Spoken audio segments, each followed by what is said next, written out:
À tous, bienvenue, mesdames, messieurs. 49 jours déjà qu'il est pratiquement en résidence surveillée. L'ancien chef d'État, Thomas Boni-Yayi. Impossible pour lui d'aller au culte, impossible également d'aller se faire soigner, en croire ses avocats, bien entendu. Mais Boni-Yayi, mesdames, messieurs, n'est pas au bout de ses peines. Dans les heures à venir, il pourrait vivre bien pire situation, du moins à s'en tenir à la déclaration du procureur de la République qui annonce des mesures coercitives contre l'ancien président. Son implication aurait été établie dans les funestes événements du 1er et 2 mai. Ses avocats outrés crient haro sur le baudet tout en dénonçant ce qu'ils qualifient de confusion de rôle du procureur et de collusion entre l'exécutif et le judiciaire. Rebondissement dans l'affaire assignation à résidence de Boni-Yayi. La justice béninoise, à nouveau, à l'épreuve de son indépendance. Il s'agit là, mesdames, messieurs, du thème en débat ce jour. L'instant analyse, c'est tout de suite et maintenant. Déjà, sur ce plateau, en notre compagnie, le professeur Georges Barnabé Gbagbo, agrégé des facultés de droit, ancien doyen de la FADEPS, il est avocat au barreau de Bénin. Georges Barnabé Gbagbo, bonjour. Bonjour, monsieur Tonji. Merci pour cette invitation. Merci également de rencontrer l'analyste Hilaire Kofidja, que je vois de loin, que aujourd'hui nous avons la chance, n'est-ce pas, d'être ensemble. Ah oui, c'est le plateau, comme dire aussi, des rencontres.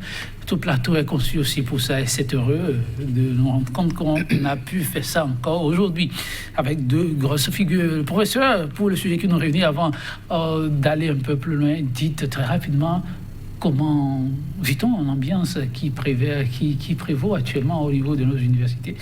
Il paraît que ça sent un peu du roussi là. Oui, monsieur Etondi, je préfère d'ailleurs ne plus être appelé agrégé. Appelez-moi plutôt maître de conférence ou bien professeur tout court. Parce qu'avec ce qui se passe effectivement, il y a une sorte de mafia qui s'est mise en place, surtout entre Lomé et Cotonou. Et cette mafia avait pour objectif d'empêcher, n'est-ce pas, ceux qui ne sont pas de cet environnement-là, de réussir aux examens, je dirais, enfin, pour la carrière des professeurs. Et bon, c'est très bien ce que le CAMES a fait, parce que ça permet justement de laver un peu la maison, mais surtout en droit, surtout la famille droit.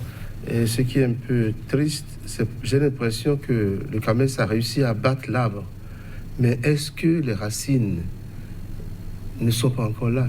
On verra très bien en juillet, lorsque les résultats du prochain CTS du CAMES vont être donnés, vont être délivrés. Parce qu'effectivement, ces gens-là ont pris l'habitude, n'est-ce pas, de rayer en maître sur le CAMES et de faire tout ce qu'ils voulaient. Prendre les gens qu'ils voulaient et abandonner les autres. Et ça, c'est pas normal. En tout cas, sur ce sujet, on y reviendra sans nul doute. Mais pour l'instant, ce qu'on veut surtout savoir, la collaboration entre universités, ça va bien?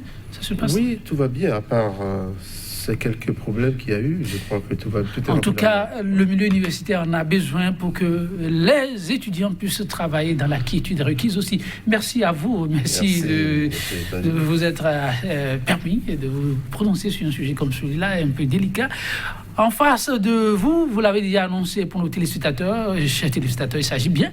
Hilaire Kofidja, le professeur l'a présenté amplement. Je vais simplement lui rendre la salutation du jour.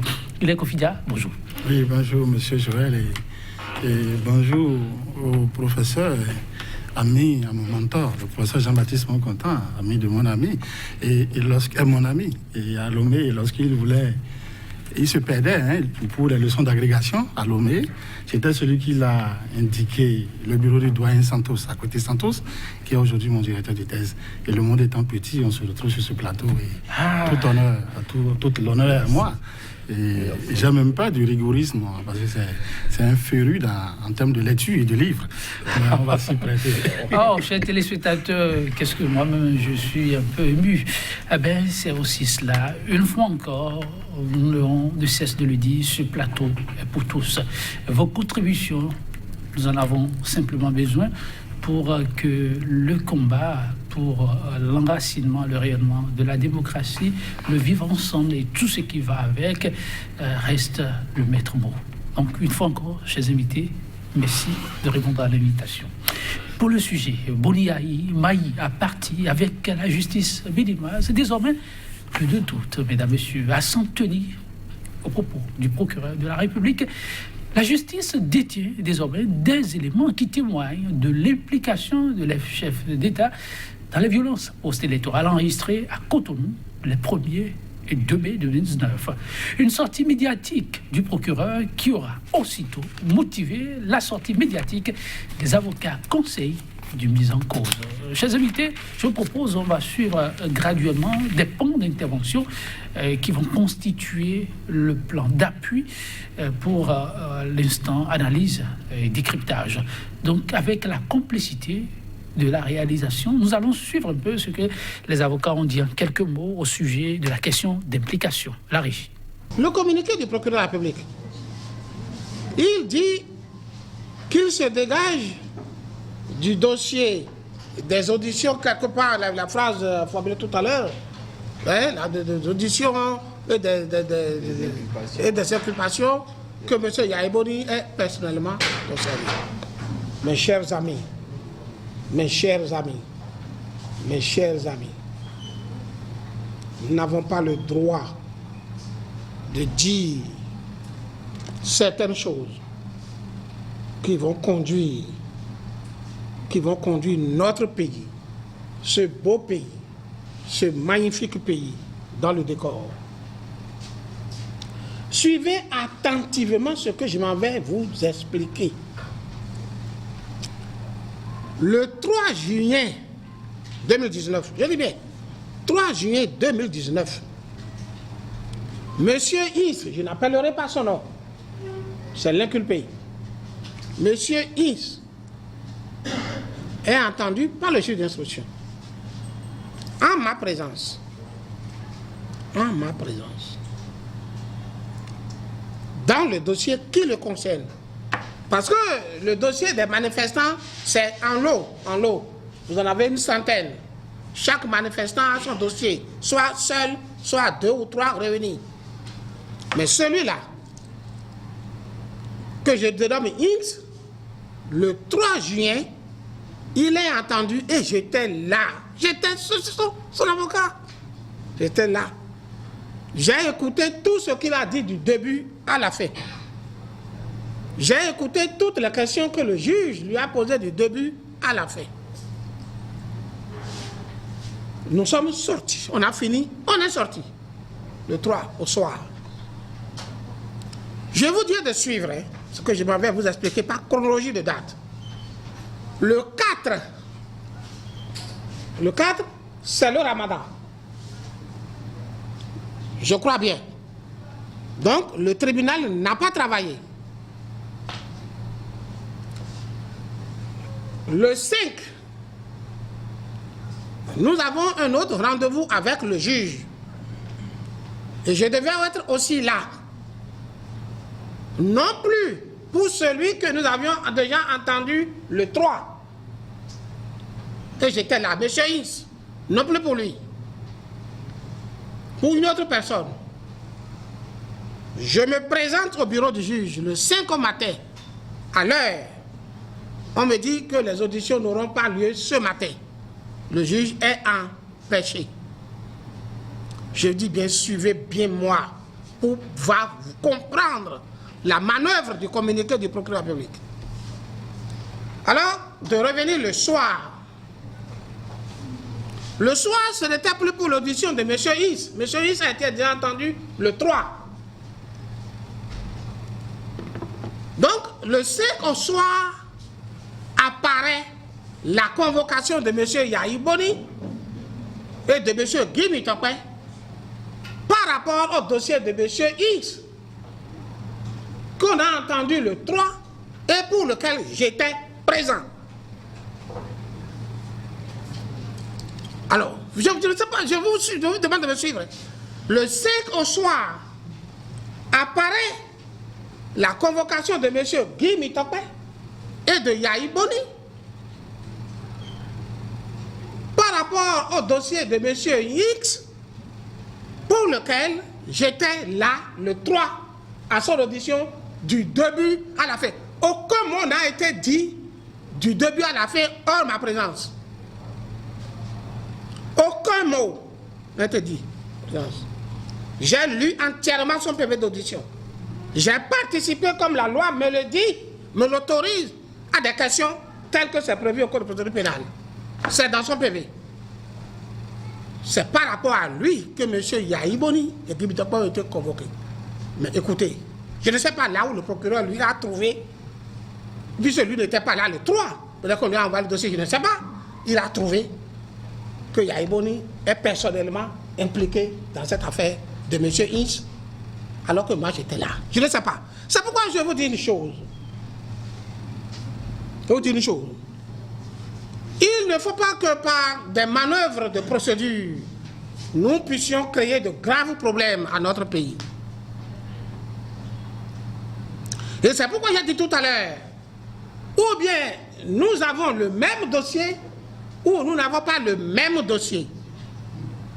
Et si nous n'avons pas le même dossier, qu'ils ont mis des choses en cachette, là, ce n'est pas légal. Mais en tout cas, j'étais là.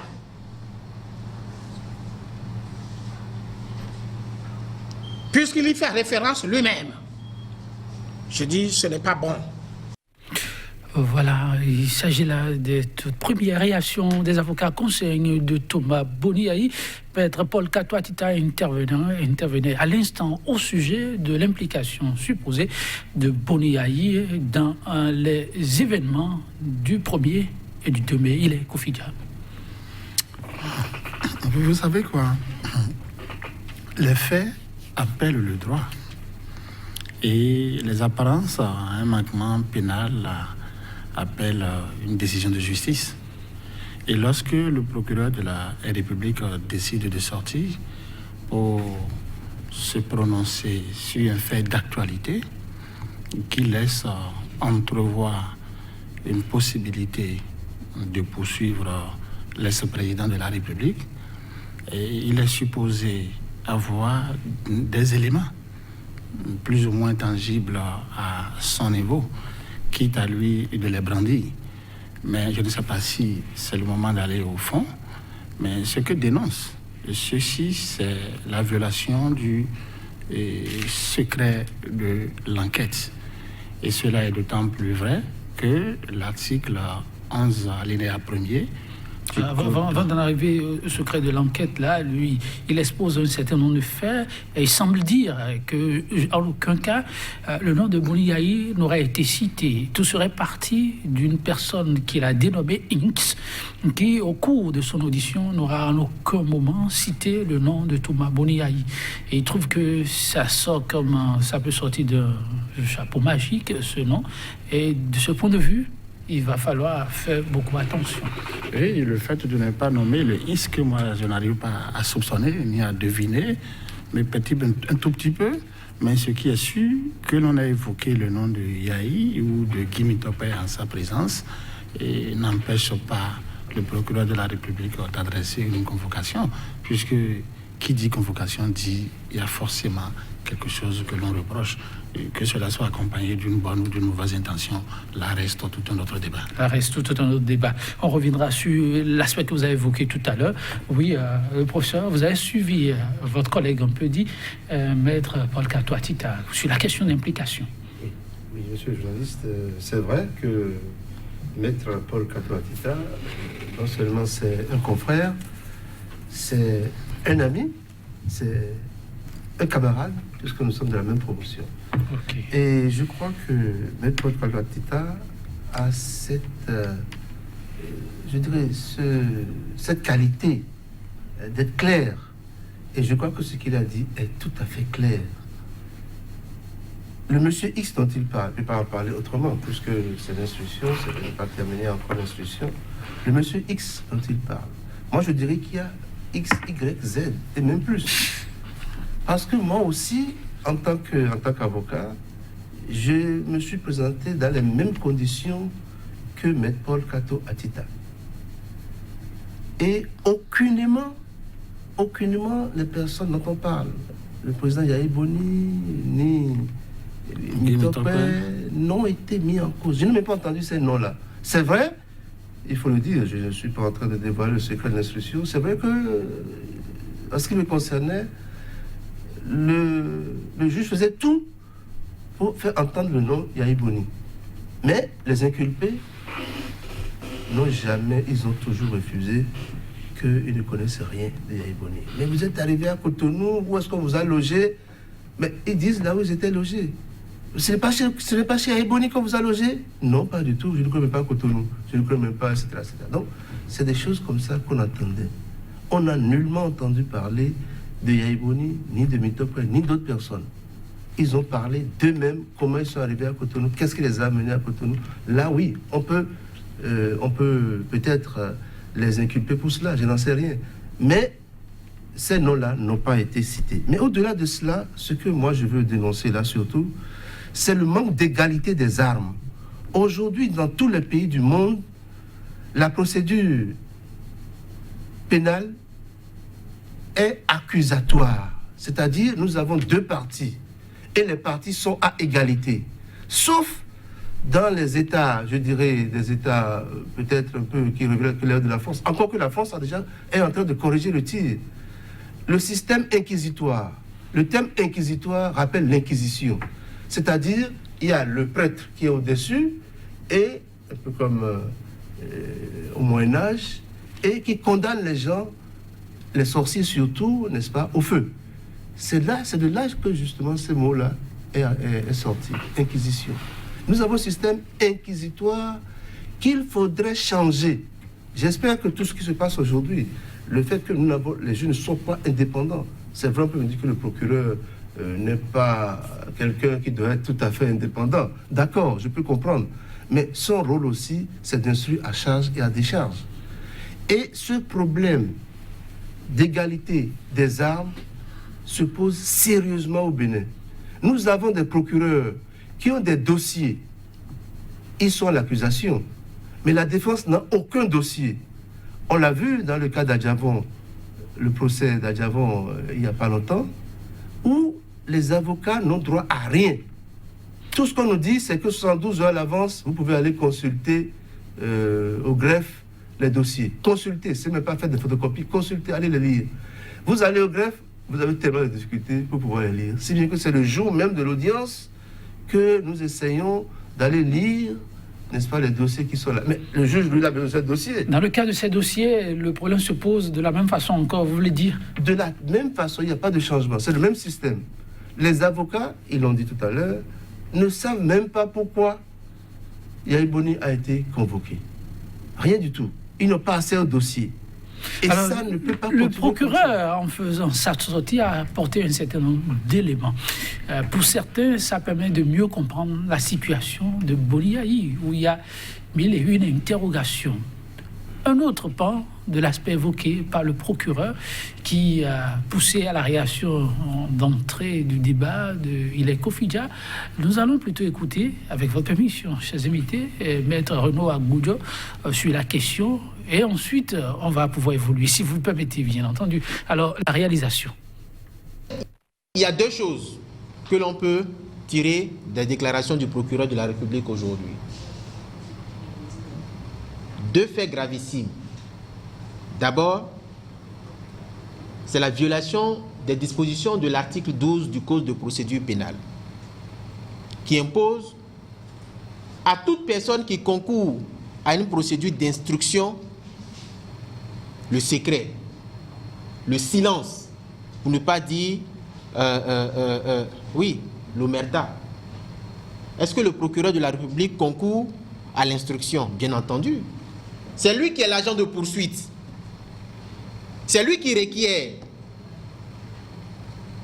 C'est lui qui demande des choses à faire par le juge d'instruction. Donc, il est le premier interpellé dans le cadre du respect des dispositions de l'article 12, que je vous cite, l'article 12 du Code de procédure pénale, sauf dans le cas où la loi en dispose autrement et sans préjudice des droits de la défense, la procédure au cours de l'enquête et de l'instruction est secrète. Toute personne qui concourt à cette procédure est tenue au secret professionnel. dans les conditions et sous les peines prévues par le Code pénal.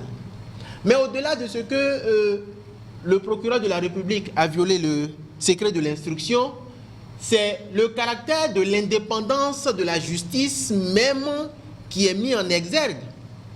Le procureur de la République dit que les personnes arrêtées et inculpées, de leur interrogatoire ainsi que des éléments du dossier révèlent l'implication personnelle de l'ancien chef d'État, M. Boni Yayi. Il poursuit in fine, sinon dans sa chute, après avoir rappelé à sa manière les faits, que le juge d'instruction a décidé de mesures coercitives. Pour ceux qui sont loin du dossier, ça vous paraît une procédure ordinaire, une procédure banale, une procédure comme tout autre. Mais vous savez, quand on va à la justice, pour ceux qui ont déjà assisté à un procès, chacun est dans son rôle. Chacun est dans son rôle. Vous avez l'habitude de voir le procureur assis du côté gauche, selon la position où vous vous trouvez. Du côté gauche du tribunal, quand vous faites face au tribunal, le procureur est du côté gauche, le juge ou les juges sont au centre et il y a un homme en robe du côté droit, c'est le greffier. Mais ne vous méprenez jamais, le procureur ne fait pas partie du tribunal. Bien qu'il soit en robe, le procureur ne fait pas partie du tribunal.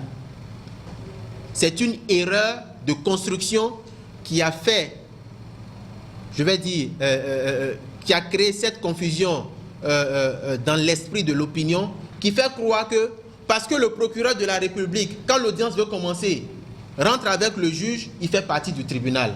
Mais non, le procureur, comme il l'a dit, ne représente pas la justice. Le procureur représente la société qui, elle, est incarnée par le gouvernement, c'est-à-dire à travers le ministre de la Justice. Il faut que l'on s'éduque. Vous savez, le problème de nos sociétés en Afrique, c'est que l'analphabétisme est un terreau pour la manipulation. C'est un terreau pour la manipulation des grandes masses. Je sais pourquoi je le dis. Pourquoi je le dis? Vous avez entendu le procureur dire que le juge d'instruction a pris des mesures coercitives. Ça veut dire que le procureur de la République se comporte comme le porte-parole du juge d'instruction. Ça veut dire que le procureur se confond au juge d'instruction. Ça veut dire que le procureur, c'est lui qui donne des ordres au juge d'instruction. Mais on est où là? Quand même. Quand même. C'est inadmissible. Ce qui se joue, c'est la déconfiture de notre système judiciaire. Et je l'avais dit, c'est un dossier éminemment politique. Éminemment politique. Parce que il y a une situation de violation massive depuis plus de 45 jours des droits fondamentaux de M. Boni Yayi. Il faut essayer de rattraper la situation. Il faut essayer de donner une connotation judiciaire à une violation des droits de l'homme. Mais quand même, pas de cette façon. Il s'agit là de Maître Renaud Agboudou. Il y a, dit-il, une violation flagrante de l'ancien chef de l'État. Il faut essayer de rattraper la situation, mais pas de cette façon. Ce sont ces mots que je rapporte. Il est Kofi-Dia, vous l'avez suivi. Oui, je l'ai suivi. L'avocat, comme je le dis souvent, c'est le vi probus dicendi peritus. Ah oui, et pour nos téléspectateurs l'homme de loi, le vi pro l'homme, et l'homme de droit qui sait défendre et qui dit bien les choses de façon honnête. Mais c'est une personne habile qui sait détourner aussi la loi à son profit. Et je disais tantôt... Vous parlez de l'avocat conseil. Je parlais de l'avocat conseil. Oui. Je disais tantôt que l'article 11, alinéa 1er, du Code de procédure français, le 11 c'est le français, oui. Le 12, comme il a cité, c'est le Code de procédure béninois, et dispose que la procédure au cours de l'enquête et donc de l'instruction, elle est secrète. Il a tout à fait raison. Et il estime que le procureur est dans un mauvais rôle lorsqu'il vient s'adresser à la population. Et cela d'autant plus que le secret de l'instruction est une garantie de la présomption d'innocence. Vous voyez, et donc, quand vous venez exposer comme ça certains éléments tirés des faits, c'est un peu comme si vous êtes en train de ternir l'image du présumé ou de celui qui serait vu comme étant un coupable, aussi bien auprès de ses proches, de ses amis et de ses connaissances. Mais ce que l'avocat ne dit pas, parce que l'avocat ne dira jamais que la loi elle est bien faite et que lui cherchera toujours à avoir raison. Ce que l'avocat ne dit pas, c'est que au nom ou en vertu du principe de la liberté de l'information, le procureur de la République a le droit de lever le secret a le droit de lever le secret. Et ceci, il dispose, c'est une faculté dont il dispose, surtout pour éviter une propagation des rumeurs ou pour cesser un trouble à l'ordre public, pour que tout le monde puisse savoir ce qu'il en est. Et donc, cela vient fléchir un peu et le secret de l'instruction. Et donc, j'estime que le procureur est dans son rôle, tel que l'avocat également est dans son rôle. Et donc, et ça me rappelle une anecdote de ma grand-mère qui dit, si vous voulez être heureux un jour, saoulez-vous. Si vous voulez être heureux 2 jours, mariez-vous. Si vous voulez être heureux toute la vie, soyez avocat. Et il cherchera toujours des poux dans ce que le procureur a dit pour démonter complètement tout son argumentaire. Et c'est ce qu'il tente de faire. Mais je le rappelle, il y a une seule chose, c'est que le secret de l'instruction est une garantie pour la présomption d'innocence. Donc c'est une seule chose. Et par conséquent, c'est une façon, il est destiné à protéger l'enquête en cours et préserver la présomption d'innocence. C'est une seule chose. Et ce qu'il oublie, il oublie aussi que, en vertu du principe et de l'information, le procureur de la République a le droit de sortir et d'exposer et de rendre public les éléments tirés de l'instruction. Alors, question d'instruction, violation ou pas, secret de la défense et tout ce qui va avec, oui, le professeur Bago. Oui, je suis d'accord en partie avec ce qu'a dit Hilaire Kofidja. Je crois aussi qu'il faut aller au-delà de ces querelles-là. J'insiste beaucoup, nous sommes dans un système inquisitoire où le procureur a le beau rôle. On l'a dit tout à l'heure, il a la liberté d'information, il peut sortir lui, mais pourquoi pas l'avocat aussi? Mais l'avocat le fait déjà aussi. Oui, mais il le fait parce que le procureur l'a fait. Oui. Parce qu'il ne pouvait pas le faire sans que le procureur le fasse.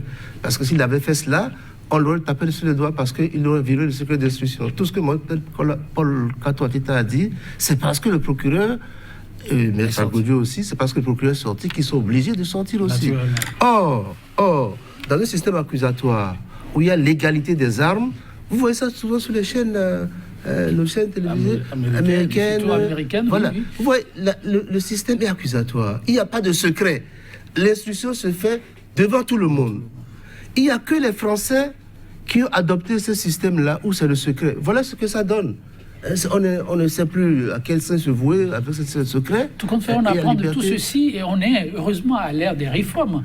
On pourra s'en inspirer et j'espère bien, des parce mesures que correctives. beaucoup de pays modernes ont tourné le dos au système inquisitoire et vont vers le système accusatoire. Même la France, c'est vrai que la France, pour des raisons historiques, tient toujours à maintenir son procureur, mais en fait, c'est un système archaïque, ce système-là, dans lequel nous sommes. Bon, qu'est-ce que vous voulez, nous sommes là-dedans, il faut faire avec.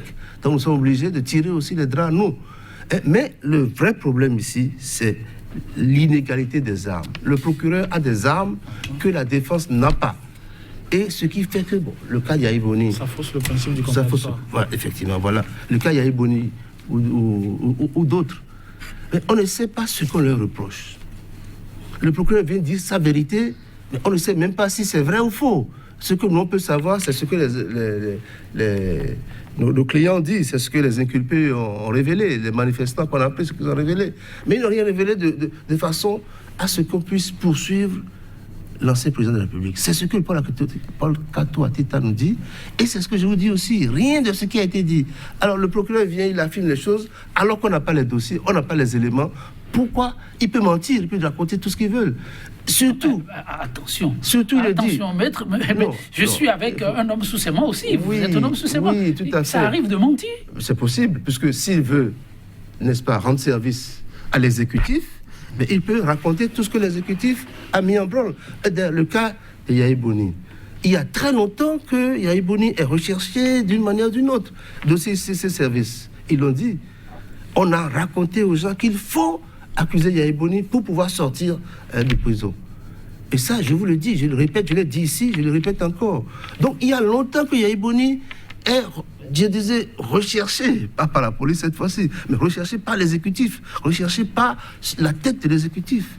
Sa tête est mise à prix, Yahya Boni, depuis très longtemps. Donc, à chaque fois qu'il y a un problème, on retourne ça, n'est-ce pas, contre Yahya Boni. Alors, nous restons dans le cas présent, suite à cette sortie du procureur et ses prises de position pour parler des aspects évoqués. Maître Renoir Boudjo, dans son intervention tout à l'heure, évoquait deux aspects qui, pour lui, sont importants. En dehors du secret de l'instruction, il évoque la question du rapport procureur-juge. Il semble faire une démarcation et il invite à ce qu'on tienne compte de cette démarcation. Il voit un procureur porte-parole. Vous, est-ce que vous voyez un avocat dans la plénitude de son pouvoir, mais cherchant toujours à défendre juste un client? Il faut arrêter. Je vous ai dit tout à l'heure qu'un homme de loi est une personne habile dans le détournement de la loi. Ce qu'il dit, le procureur, il représente le ministère public, il représente la société, il défend les intérêts de la société.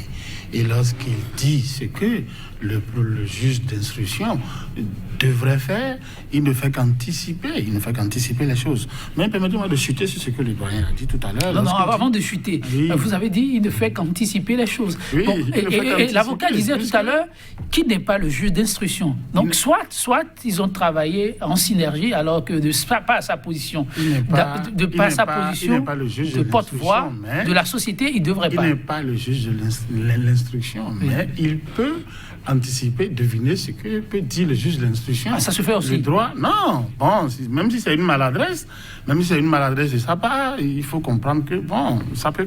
Permettez-moi d'écouter le professeur à ce sujet.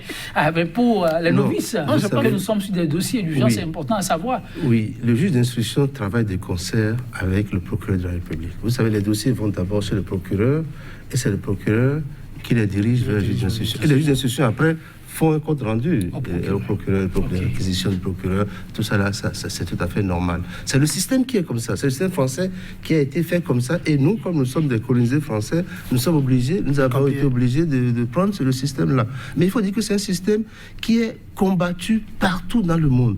Je vous dis, la Cour européenne des droits de l'homme a condamné la France pour ces magistrats-là, les procureurs. La Cour européenne des droits de l'homme a dit que ce ne sont pas des juges. Tout au plus, on peut les considérer comme des administrateurs. Et là, la France a ce problème sur le pied. La France essaie de dire, oui, mais nous, c'est notre histoire, nous ne pouvons pas faire autrement. Mais on dit, non, ce ne sont pas des juges.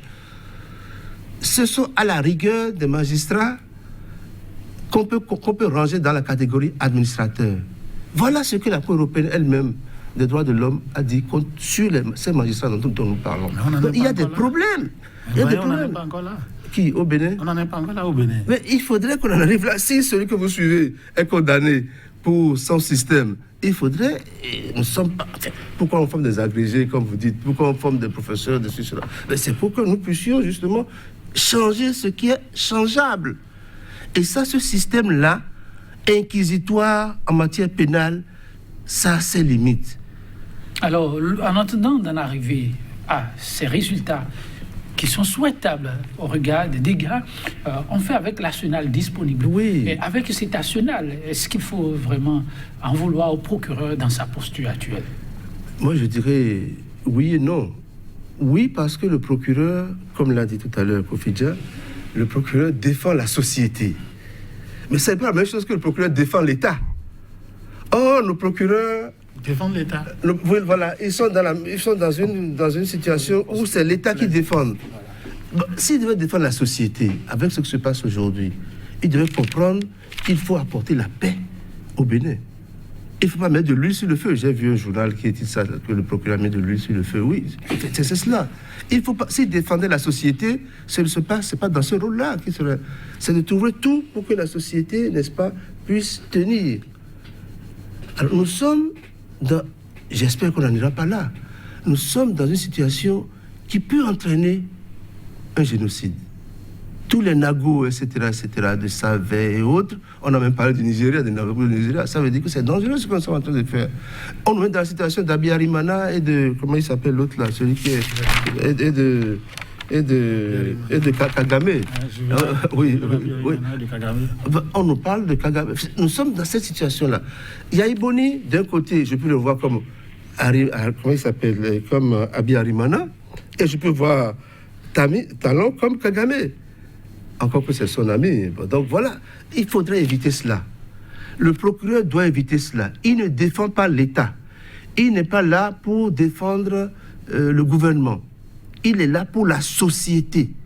Et pour que la paix règne dans la société, il doit tout faire pour ne pas aller dans le sens où il va.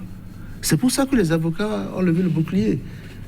Et si le procureur n'était pas sorti, je ne crois pas que les avocats allaient sortir. Ils allaient respecter le secret. Il a Kofi Dia, est-ce qu'il faut voir ce dossier désormais sous cet angle-là? Penser à la société en prenant un certain nombre de décisions. Est-ce important? Oui, lorsque l'on est défenseur de la société, lorsque l'on défend les intérêts de la société, on ne doit pas confondre société et État. On ne doit pas réduire le vocable de société à l'État. Parce que si c'est cela, ça veut dire que lorsque vous jouez au plus fin avec un homme d'État, et on appelle cela de l'outrage et on vous jette en prison. Et tout porte à croire que c'est le chemin qu'ils sont en train de vouloir emprunter. Or, ce chemin appelle quoi? Ça appelle la violence, ce chemin appelle l'insurrection, ce chemin appelle une révolte. Parce qu'il y a déjà des non-dits, il y a déjà trop de frustration et trop de malaise. Et donc, le procureur, dans le cas d'espèce, ne devrait pas venir jeter de l'huile sur le feu, mais il devrait opter pour une démarche tout à fait juridiquement pacifique. On avait besoin de clarification sur ce qui se passe, la situation de Boniaï. Le procureur, pour éviter toute confusion, a dû donc donner de la voix. Mais malheureusement, une sortie qui appelle plusieurs réactions et des interprétations. L'autre mot sorti de la bouche du procureur qui aurait affolé plus d'un sur tous les réseaux sociaux, ce sont les mesures coercitives. Chacun est allé chercher, soit dans le dictionnaire, soit dans le code pénal. Les avocats, qu'est-ce qu'ils en disent eux-mêmes? Avec la complicité de la réalisation, chers invités, nous allons écouter les avocats une fois encore. Avec une petite ouverture, pourquoi pas, la réalisation. Il ne faut pas que par des manœuvres de procédure, nous puissions créer de graves problèmes à notre pays. Pourquoi ce va-et-vient incessant, sinon quotidien, sur le dossier de Yaïboni, sur Yaïboni? Presque quotidien, c'est-à-dire que tous les jours, on veut aller prendre Yaïboni. On est allé la semaine dernière 2 fois, successivement. Aujourd'hui, c'était le vendredi dernier, on est parti aujourd'hui, un communiqué qui annonce mesure de coercition.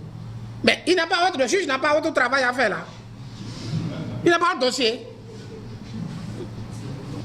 Les mesures coercitives, qu'est-ce que vous avez? C'est les mandats d'amener, les mandats d'arrêt, et peut-être le placement sous mandat de dépôt, et puis après le contrôle judiciaire, tout ça, etc., etc. Mais qu'est-ce qui risque de se passer?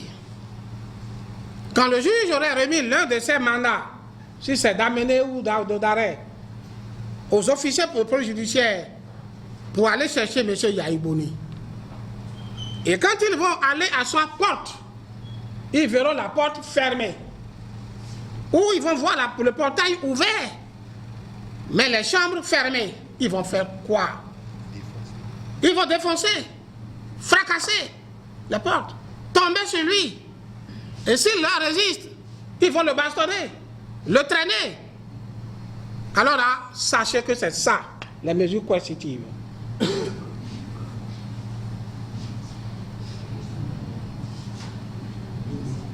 Et le traîner, le forcer, et le conduire d'autorité dans les mains du juge. Alors, chers invités, vous l'avez suivi, mesure coercitive, qu'est-ce que c'est pour ceux-là qui ne comprennent pas? Les avocats conseillent de Boniaï en ont donné l'explication. Alors pour le juriste, est-ce que cette explication tient la route? Mandat d'arrêt éventuellement si ça arrive. On rappelle que le juge pour la seconde audition n'a pas pu le faire. La porte d'accès à Boniaï était fermée. Alors avec les mesures coercitives, l'avocat essaie de nous faire comprendre que les officiers ont la possibilité de défoncer porte, de demander aux concernés, cherchés par la justice, de les suivre manu militari. Et si celui-ci s'oppose, on peut le traîner, tout ça. Ça se passe comme ça, il est confident. Vous savez quoi, le métier du juriste consiste à trouver des solutions pour obvier le silence, l'obscurité ou l'inadaptation de la loi. Et on ne peut plus être clair. Maître Kato Atita a bien défini les mesures coercitives, donc le mandat d'arrêt, le mandat de dépôt, et au besoin, comme il le dit bien, même si les portes sont fermées, il l'a envoyé. Ah bon? Et oui, puisque pour eux, l'Est chef d'État reste un citoyen à part entière, et puisque la justice a besoin de lui, il doit se présenter, auquel cas on utilisera la force. Et donc, c'est ce que je vous dis. Toutes les fois que il y a le politique qui vient se greffer sur le droit, il est difficile de faire une analyse objective sans offenser les uns et les autres. Et vous sentez ici qu'il y a une main tapie dans l'ombre, et la main, elle est politique, qui dit la conduite à tenir au procureur de la République, et celui-ci s'exécute comme s'il était le représentant de l'État. Et alors qu'il y a la morale ou la doctrine qui enseigne que lorsque le chef vous donne un ordre et que vous constatez que cet ordre-là ne va pas dans le sens de la paix, vous pouvez ne pas respecter cet ordre. Alors là où on est, ça peut ne pas conduire à la paix, la piste sur laquelle on est pour un dossier comme un judiciaire, professeur. Bien sûr. Ma question fait rire. Il a très bien dit que lorsque le politique se greffe sur le droit, ça donne ce que nous sommes en train... Le politique s'est-il fortement greffé au droit, là? Là, c'est clair. Vous savez, je vais vous dire quelque chose. J'ai été en Espagne. Et cette histoire de mandat d'arrêt rendu fait à l'encontre de Kwame Couché, ça ridiculise le Bénin. Nous avons une justice, excusez-moi, beaucoup un système qui fait que... Mais c'est quel pays? C'est le Moyen-Âge? Ils sont encore au Moyen-Âge ou bien ils sont vraiment dans la modernité? C'est la question qu'on m'a posée, par exemple. Ah bon? Oui. Ils étaient sérieux, comment ça? Ils étaient sérieux parce que... Mais vous ne l'avez pas dit, le Bénin, c'est un État souverain. C'était souverain, bien sûr. Et qui a une histoire, et qui fait au regard de son histoire. Quand il s'agit de mandat d'arrêt, alors on est plus souverain, on est obligé d'adresser nos demandes à d'autres pays. Et les pays observent. Et vous allez voir que depuis cette histoire-là, tout ce qui vient de l'étranger, même si ce sont pays souverains, quand même, nous sommes vus par l'étranger. L'étranger a des juristes, l'étranger a des systèmes de droit. Et l'étranger nous juge à travers son système de droit. Et on se dit, mais dites-moi, qui à l'étranger est d'accord avec ce que se fait actuellement au Bénin? Dites-moi, un seul, c'était-moi un seul, peut-être la Chine, ou peut-être les États, comme l'Union soviétique, je ne sais pas. Peut-être, mais ce n'est pas des exemples, ça. Alors, quel pays sérieux est d'accord avec ce que nous sommes en train de faire au Bénin? Et l'exemple du mandat d'arrêt de Kwame Couché le montre amplement. Nous sommes ridiculisés. Mais c'est quoi ce pays-là qui, pendant 30 ans, on pensait que c'était un exemple, etc., etc. Et c'est ce qu'on nous montre. C'est la réalité. Alors, dites le professeur de droit, je veux vraiment m'adresser au professeur. Allez-y. Dans le cas d'espèce, oui. Vous ne pensez pas que ce soit juste et bon et profitable pour le pays de poursuivre sur cette lancée? C'est-à-dire d'aller fracasser les portes de Yaïboni, Non, de laisser la procédure, si mesure coercitive, c'est ça qui ça appelle. Enfin, vis-à-vis, l'a dit tout à l'heure, oui. Il devient citoyen et on veut l'écouter. Vous savez, la pratique et même, je dirais, le droit veut que lorsque on veut vous écouter, vous soyez en bonne santé. Ça, c'est la moindre des choses. On le dit, lorsque il y a une arrestation ou bien n'importe quoi, c'est d'abord le médecin. Vous appelez votre médecin. Et même lorsque vous êtes en garde à vue, vous avez le droit de consulter votre médecin. Yaïboni est malade. On le sait. Même lors de coup d'État ou bien ce qu'on avait vu précédemment ici au Bénin, où on devait l'empoisonner, etc. C'est pas à ces médicaments, il paraît, qu'on voulait l'empoisonner. Ça veut dire que c'est quelqu'un qui était malade depuis longtemps. Yabou n'est pas un homme qui pète la forme. Oui, peut-être, oui, ça se voit apparemment, mais en réalité, c'est un malade. Il veut se faire soigner. Il a pris des rendez-vous en Occident pour se faire soigner. Mais pourquoi lui interdire cela? Pourquoi lui interdire cela? Parce qu'on pense que si on le laisse partir, il va partir. Il n'a qu'à partir. Où est le problème où est ce problème-là? Maintenant, c'est le 1er mai. On cherchait Yaya Boni bien avant le 1er mai. Maître, le temps est complètement parti, nous annonçons. Par rapport à ce dossier, assignation à résidence de Thomas Boniayi et toute la procédure nouvellement en cours, si vous avez une conclusion à faire. Non, la conclusion, c'est que laissons Yaya Boni en paix. Pour que le Bénin aussi retrouve, n'est-ce pas, sa paix, la paix qui était la nôtre d'antan. Ce qui s'est passé à Save, à Tchaourou, etc., Papané, etc., mais je pense pas, il ne faudrait pas qu'on continue cela au Bénin. On ne sait pas où ça va nous conduire. J'ai appris qu'à 16h aujourd'hui, il y a une rencontre pour apporter la paix. J'espère que cette main tendue, cette paix-là, sera une paix je dirais, réelle. Une paix qui ne va pas souffrir encore d'autres issues, n'est-ce pas, contre Yaya Boni. Merci à vous, professeur Gbagou. Oui, il est Kofi-Dia. Oui, Yaya Boni est ex-président de la République et il doit faire preuve de sagesse. Parce que la sagesse appelle la paix. Et donc, on va le laisser. On va le laisser au besoin, mais il faudrait qu'il fasse aussi preuve de sagesse. Parce que certains propos aussi ne sont pas les bienvenus dans une république qui se fait état de droit. Voici, on vous aura compris. Merci vraiment pour vos contributions. Ce fut un plateau spécial pour essayer de comprendre, mais de l'essentiel, il est à retenir qu'il faut impérativement trouver les voies et moyens pour fumer définitivement alors le calumet de la paix. Plus jamais on ne parle de ces scènes tristes des 1er, 2 mai et ensuite récemment les cas de Tchaourou Save et autres. Je vous fausse compagnie, cher monsieur, mais avant, une fois encore, grand merci pour la disponibilité. Merci à vous, il est Kofi-Dia, merci à vous, professeur Gbagou.